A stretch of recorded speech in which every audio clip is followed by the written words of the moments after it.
오늘 본문의 말씀 어제의 본문에서 이어집니다.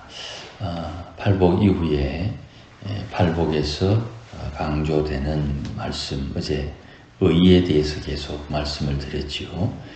의가 없어서 애통하고 의를 나누어 주고 또 의를 심어 수확하고 그 의가 박해받는 이유가 되는 사람 복이 있다, 그렇게 말씀했고, 그 의로 하늘에서 상을 받는다, 그렇게 말씀이 되었습니다. 오늘 본문 말씀에서는 20절에 이 의가 서기관과 바리새인보다 더 나은 의가 되어야 된다, 그런 요지의 말씀입니다. 여기에 서기관과 바리새인과 비교되는 의, 이거를 좀 찾아봐야 되는데 마태복음 23장 한번 살펴보십시다. 오늘 본문은 그대로 두고 마태복음 23장 13절 말씀 한번 보겠습니다. 마태복음 23장 13절 한번 같이 읽을 거예요. 요 13장 이후에 계속 반복되는 내용입니다. 한 절만 읽습니다. 시작. 화 있을진저 외식하는 서기관들과 바리새인들이여, 너희는 천국 문을 사람들 앞에서 닫고 너희도 들어가지 않고 들어가려 하는 자도 들어가지 못하게 하는도다. 아멘. 요 23장에 나오는 화 있을진저 하는 말씀의 첫 번째 말씀입니다. 이들이 가지고 있는 의, 이것을 예수님께서 외식이다, 겉과 속이 다르다, 무덤의 바깥 부분은 아름답게 장식하지만 그 무덤 안에는 썩은 시체가 있다, 이렇게 비유를 하셔서 서기관과 바리새인들에 대해서 책망을 하시는데, 이들이 가지고 있는 의, 눈에 보이는 것, 사람이 행할 수 있는 것, 하나님이 인정하지 않는 외식의 의, 그것을 지적을 하고, 너희의 의는, 제자들의 의는 서기관들과 바리새인의 의보다 나아야 된다. 또 이어서 낫다는 말은 다르다는 말입니다. 다르다는 말은 거룩하다 하는 말과 같은 말이지요. 왜 저들과 이들이 다르냐 하면, 방금 읽었듯이 바리새인과 서기관들은 자기들이 천국에 들어가는 방법을 알아요. 그런데 천국 문 앞에 딱 서서 자기들이 천국에 들어가지 않고 천국에 들어가려고 하는 자들을 들어가지 못하도록 막는다, 이 말입니다. 아주 악하죠. 예수 믿는 사람도 이런 사람들이 있습니다. 예수를 전해요. 전도하는데 예수 믿는 사람들을 예수 믿지 않는 사람들보다 더 악하게 만드는 예수 믿는 사람들이 있어요. 이것이 너희 의가 서기관들과 바리새인의 의보다 달라야 된다. 이 다른 의를 16절 말씀에 착한 행실이다 이랬어요. 착한 행실. 이 착한 행실은 세상에 보여지는 것이다. 빛이 보여지죠. 빛을 비추지만, 빛이 주어가 되면 비추지만, 빛이 보어가 되면 비춰집니다. 그러면 빛이 비춰질 때, 빛은 산 위에 있는 동네에서 빛이 비춰지면 숨기지 못한다. 사람들이 등불을 켜서 위에 천장에 두지 의자 밑에 두지 않는다. 그러면 이것은 누구나 다 상식적으로 당연하게 생각하는 것입니다.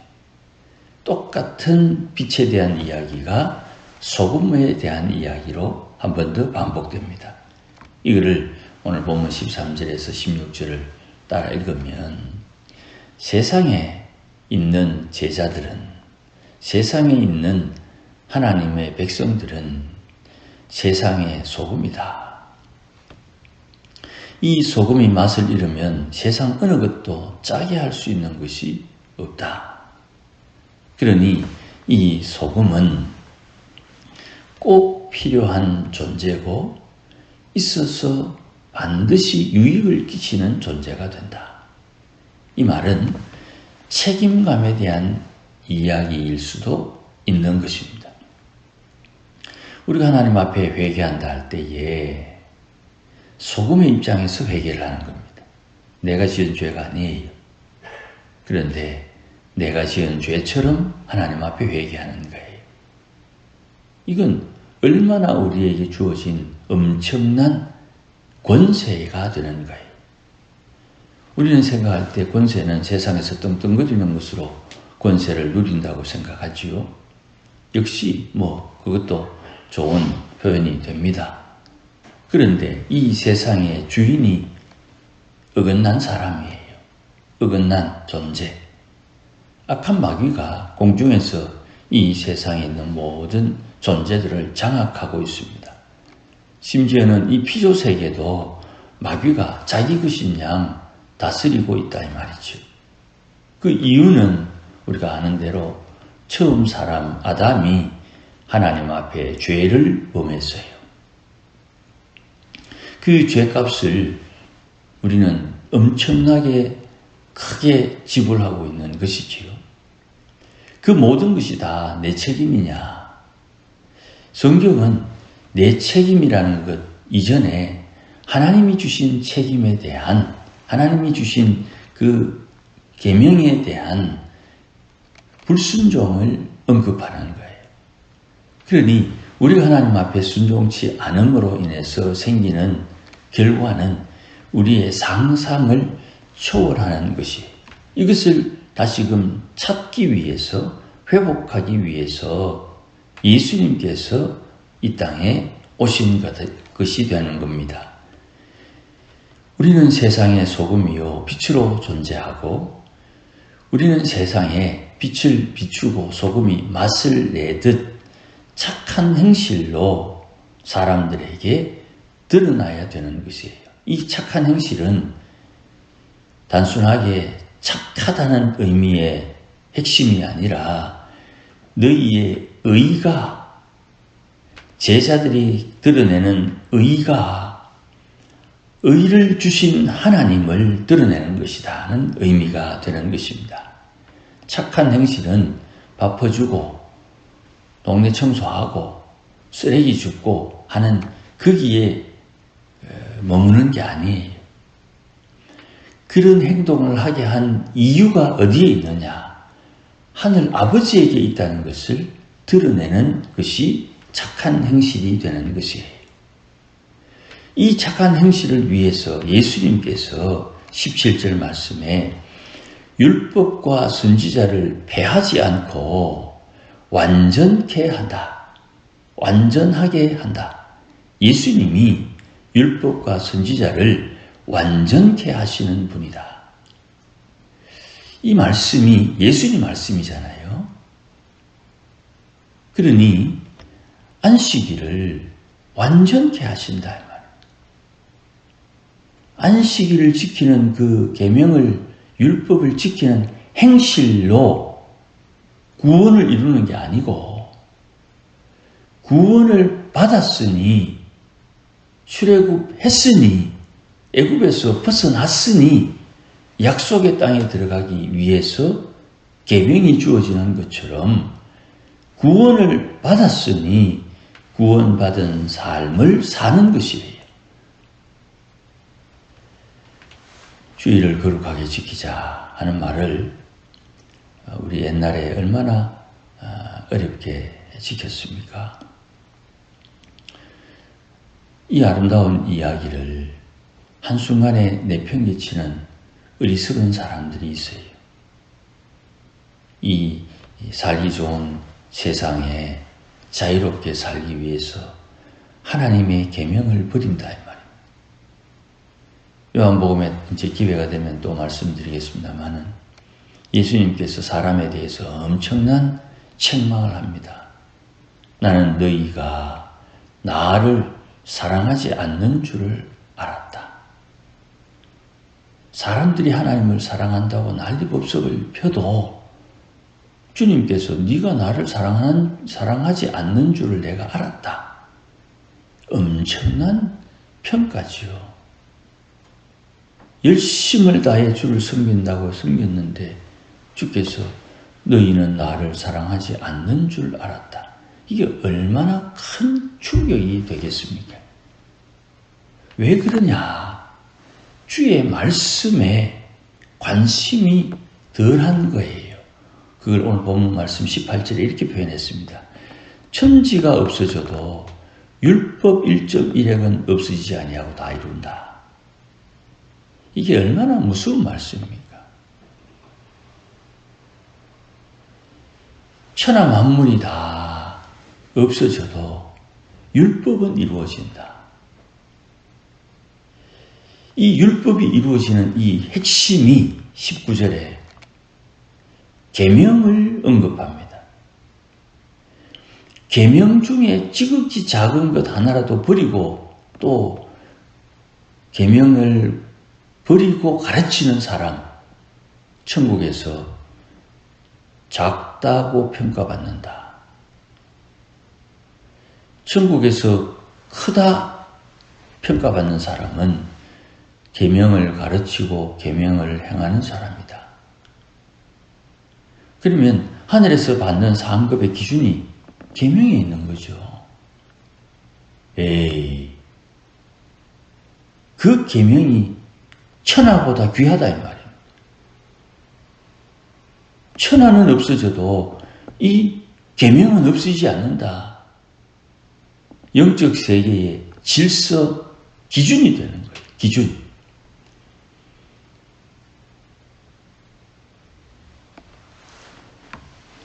우리 교회에서 70년 역사에 얼마나 하나님의 계명을 강조했는지는 모르겠습니다만은 계명이 장로님들의 신앙 평가의 기준이 되는 거예요. 계명이 집사님들의 신앙 평가의 기준이 되는 거예요. 계명이 권사님들의 신앙 평가의 기준이 되는 거예요. 어느 교회든지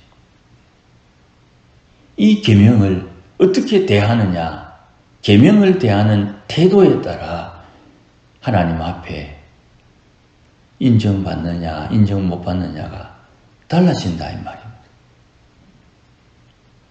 그러니 이 계명에 의한 착한 행실, 이 너희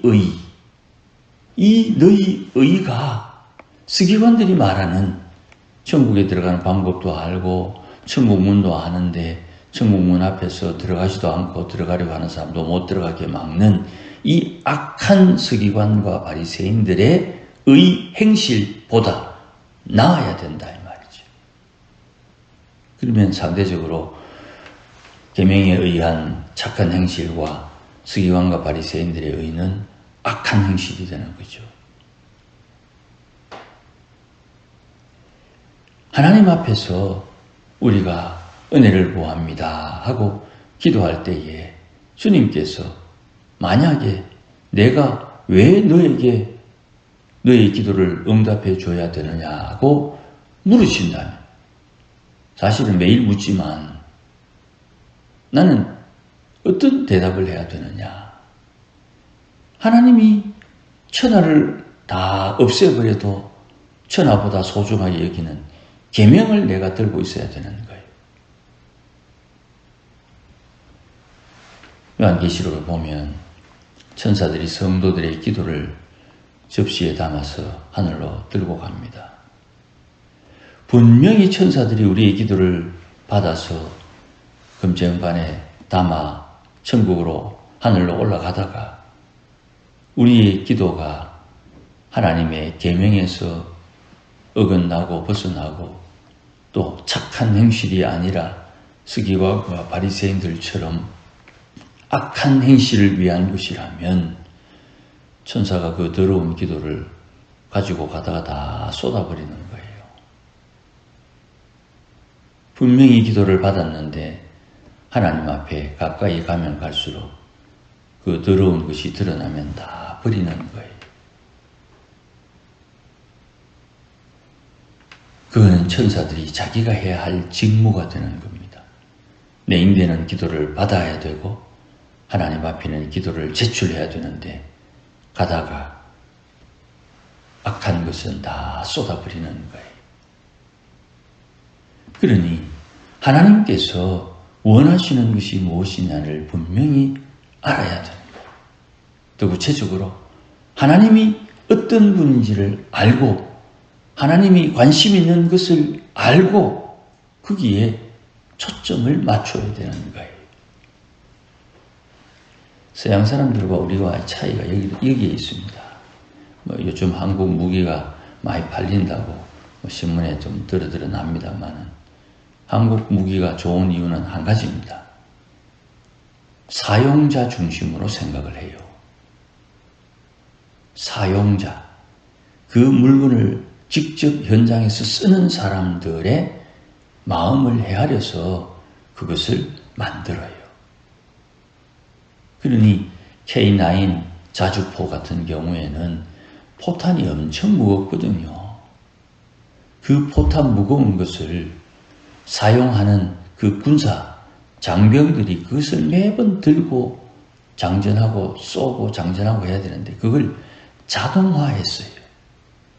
그래서 다른 나라에 좋다는 자주포도 1분에 3발 쏩니다. 근데 우리는 46초에 6발 쏩니다. 기가 막힌 거죠. 가격도 반. 주님이 무엇을 원하시느냐? 주님이 어떤 것을 원하시느냐? 주님은 어떤 분이냐? 하나님은 하나님 외에 다른 신을 두지 않기를 원하고 하나님은 하늘과 땅과 땅 아래 천하 만물보다 하나님의 이름을 귀히 여기며 하나님은 하나님의 이름 망명되게 일컫지 않는 성품을 가지신 분이다. 이걸 분명히 알고 하나님이 기뻐하는 바를 알고 하나님을 기쁘시게 하는 성도가 되어야 되는 거예요. 사용자 중심, 평가하는 분의 의향에 맞추어서 하나님 앞에 서야 되는데 이것이 주의 말씀 가운데 다 녹아있는 거예요. 착한 행실, 밥퍼주는 거 아닙니다. 밥퍼줘서 사람들의 마음을 살 수는 있지만 밥퍼주는 것이 성도가 이 땅에서 해야 할 유일한 일이 아니라는 거예요. 밥퍼주면서 복음을 전하는 거죠. 초콜릿을 나눠주고 또 태권도 시범을 보이고 또 옷을 나누어주고 그 사람들에게 필요한 것을 뭔가 제공하면서 복음을 전하는 것이죠. 이 두 개가 앞치락 뒤치락 하면서 하나님의 일이 진척되는 것입니다. 아무쪼록 우리 신앙의 기준 분명히 가져야 됩니다. 내가 주의 계명을 작다고 무시하거나 작다고 가르치지 않는 것은 하나님 앞에 지극히 작다는 평가를 받는 내 행실의 열매가 됩니다. 주의 계명이 전부라고 고백하고 주의 계명을 위해서 오로지 하나님 기뻐하는 바를 알고 그것을 행하며 가르치는 이가 하나님 앞에 크다고 평가받는 것이에요. 그러니 하나님의 말씀을 따라 산다 하는 이는 이런 말씀의 기준이 우리 신앙의 기준으로 새겨지고 이 말씀을 듣고 말씀을 새기고 배우고 익혀서 주님 기뻐하는 삶을 살아야 한다는 것입니다. 이런 삶을 사는 우리 모두가 되시기를 주의 이름으로 축복합니다. 기도하십시다. 하나님 아버지 고맙습니다. 세상의 빛이요 소금이라 하셨으니 세상의 빛을 비출 때에 착한 행실, 주님께서 주신 계명에 기초한 신앙의 행실로 세상 사람들에게 우리가 그렇게 사는 이유가 무엇인지 하나님 앞에 영광 돌리는 그 삶의 이유가 하나님에게서부터 시작되었음을 고백하고 선포하고 가르치는 빛된 삶을 살게 해주시고 세상의 소금처럼 짜게 하는 유일한 책임 있는 신앙생활을 할 수 있도록 은혜 주셔서 세상에 허물된 것, 부족한 것, 연약한 것 마치 내가 지은 죄처럼 하나님 앞에 회개하며 사는 거룩한 삶을 살도록 은혜를 다하시옵소서. 빛으로 소금으로 살아야 되는 이유가 무엇인지 주님의 계명을 통하여 날마다 새기게 하시고 주님 기뻐하는 바를 행하며 살도록 은혜를 다해 주시기를 원하고 기도하오니 주님 역사하여 주시고 인도하여 주옵소서. 예수님의 이름으로 기도하옵나이다. 아멘.